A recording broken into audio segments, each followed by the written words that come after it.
Okay, I'm going to share our manicotti recipe with you here.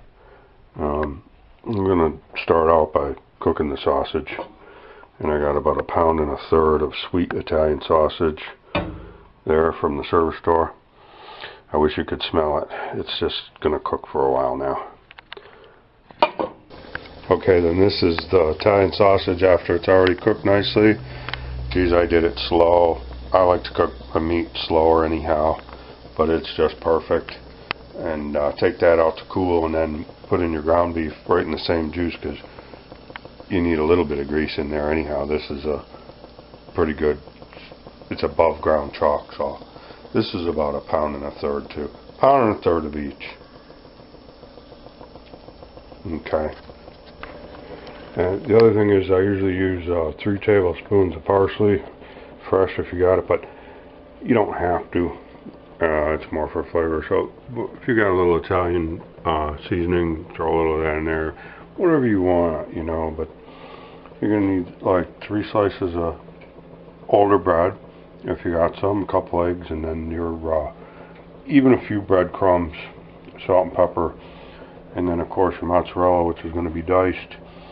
I'll show you, and the ricotta, 1 pound of each, and probably about a 1/4 cup or 1/3 cup of Parmesan, depending on what to taste, what you like, and a little milk to wet the bread and milk down, and eggs. I want to whip that all up before we get into the adding the meat and stuff. Like I said, you want to grate the cheese, the Parmesan up. I go that side, and then dice the whole pound of mozzarella. Get that prepared. Okay, and then now dice up all the sausage, all of it. I like to dice it. You can grind it up or pull the skin before you cook it, but I find out it turns out better if you dice it after it's well cooked. Okay. And this is just the bread and milk and eggs. Beat up. It makes a nice, I don't know what it does, but it goes in, makes everything hold together, I reckon.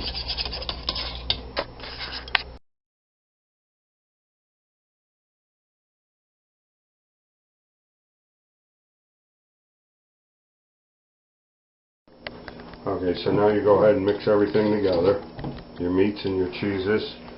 I know it looks like a lot, well, it makes a lot. And let me tell you, you'll be glad. Get all that, get all the juice out of there. And the cheese, the ricotta, just throw it all in there, the whole pound. See?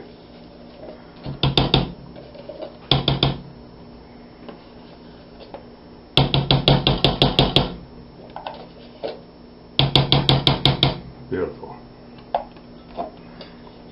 The mozzarella.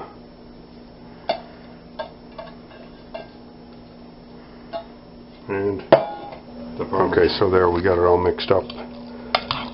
It makes a lot, but what we do is freeze it, and afterwards you got plenty there. No sense in going through all this trouble if you're not going to have some for later.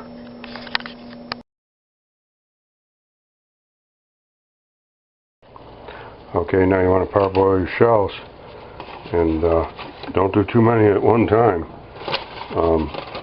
or else they'll break for sure. I only do about 6 at a time. Okay, in a big pot. Get yourself some sauce. Right now we're going to eat some, so your favorite sauce, put it in the bottom.